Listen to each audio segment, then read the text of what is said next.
आज आम्ही सगळे गेलो होतो कोकणात दिवे आगारला। मी तुमच्यासोबत 2 डेज 1 नाईट असा हा दिवे आगारचा संपूर्ण प्लॅन शेअर करणार आहे। तर हा व्हिडिओ शेवटपर्यंत नक्की बघा आणि हो, ज्यांच्यासोबत जाणार आहे त्यांना हा व्हिडिओ नक्की शेअर करा। पुण्यापासून दिवे आगार 160 किलोमीटरच्या अंतरावर आहे। 4 ते 5 तास लागतात तिथे पोहोचण्यासाठी। घरातून आम्ही 7:30 वाजता सकाळी निघालो होतो। तामिनी घाट माणगाव करत आम्ही 12:30च्या सुमारास दिवे आगारच्या स्टँडवर पोहोचलो। सर्वात आधी सुवर्ण गणेश मंदिर इथे देवदर्शनासाठी गेलो। गाडी पार्क केली आणि दर्शन घ्यायला मंदिरात आलो। मंदिरात फारशी गर्दी नसल्यामुळे खूप छान असं दर्शन झालं। दिवे आगारला पोचायला आम्हाला बराच उशीर झाला होता। सगळ्यांनाच आता खूप भूक लागली होती। त्याचबरोबर शिवाज्ञा आणि श्रियांशला सुद्धा भरवायचं होतं, म्हणून तिथूनच जवळ असलेल्या कोकण स्वाद या खानावळमध्ये आम्ही गेलो। अगदी रिझनेबल अशी इथे फिश थाळी होती। कोकणात आलो आणि फिश खाल्लं नाही असं खूप चुकल्यासारखं वाटेल, म्हणून आम्ही सगळ्यांनी फिश थाळी ऑर्डर केली। कोकण स्वाद जसं त्यांच्या खानावळचं नाव आहे तशीच त्यांच्या जेवणाची चवसुद्धा आहे। मस्त असं भरपेट पोटोबा करून आम्ही आमच्या हॉटेलच्या दिशेने रवाना झालो। जाता जाता आम्हाला मोठी रस्त्यात घोरपड दिसली। झाडाझुडपातून छोट्या रस्त्यातून वाट काढत शेवटी आम्ही आमच्या हॉटेलमध्ये पोहोचलो। रिसॉर्टवर गेल्यावर इतकं प्रसन्न वाटत होतं। श्री आणि श्रियांश डायरेक्ट खेळायलाच खाली उतरले। दिवसभर त्यांनी जो प्रवास केला होता त्यांचं गार्डन बघूनच तो थकवा निघून गेला। मुलांसाठी असा प्लेग्राऊंड एरिया आहे आणि हे आजूबाजूला असं सगळे हे रूम्स आहेत।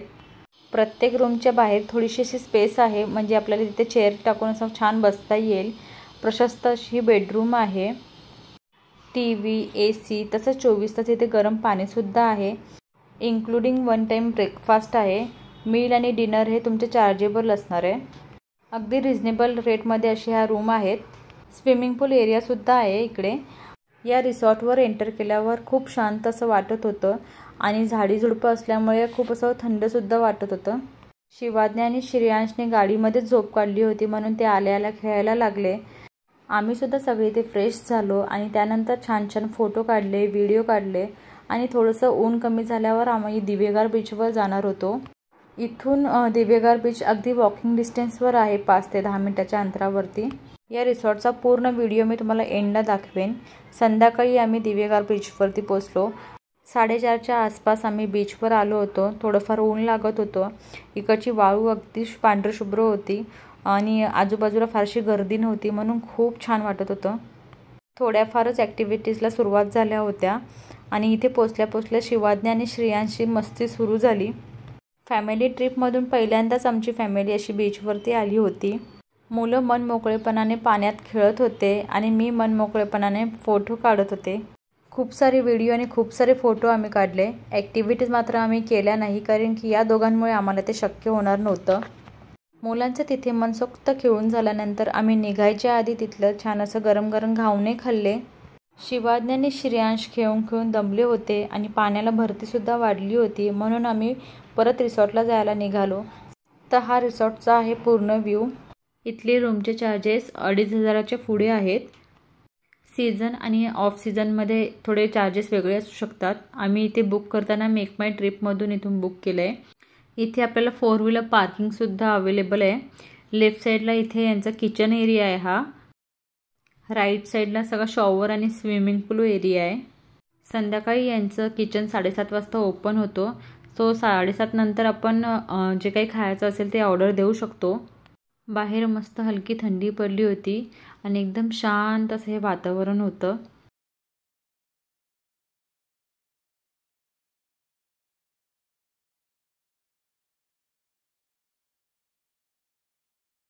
रात्रीचं जेवण आम्ही रिसॉर्टवरच केलं। त्यानंतर दुसऱ्या दिवशी आम्ही सकाळचा नाश्ता करून निघालो परतीच्या प्रवासाला।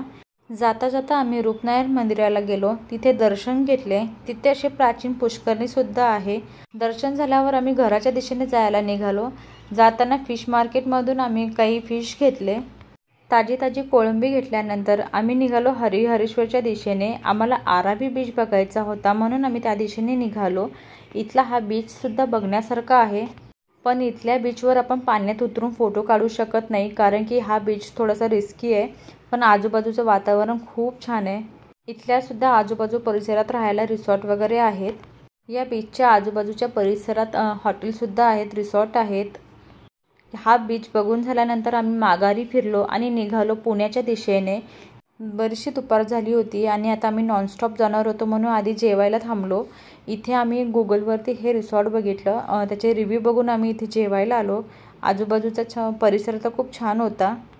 ज्याप्रमाणे इथले हे रिव्ह्यू होते तसं जेवण काही फारसं इथलं आम्हाला काही आवडलं नाही। तर असा हा आमचा 2 डेज 1 नाईटचा दिवेगारवरचा अनुभव होता। तुम्हाला व्हिडिओ आवडला असेल तर लाईक शेअर सबस्क्राईब नक्की करा। चला तर फिर बाय।